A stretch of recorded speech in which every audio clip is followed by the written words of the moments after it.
Hi. Today I will show you how to install viSQL on Android.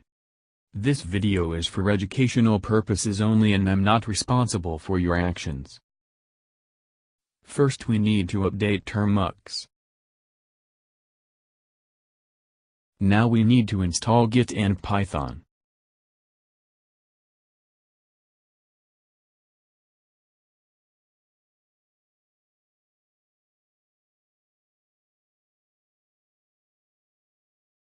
Now we need to download viSQL.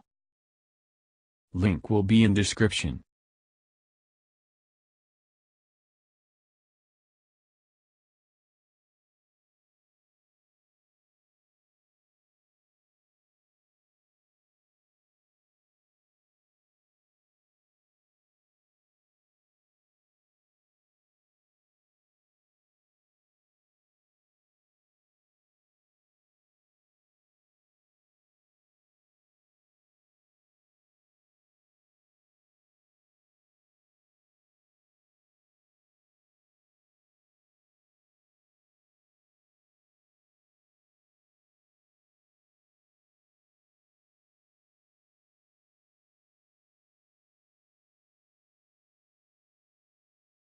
Thanks for watching and don't forget to subscribe for more tutorials.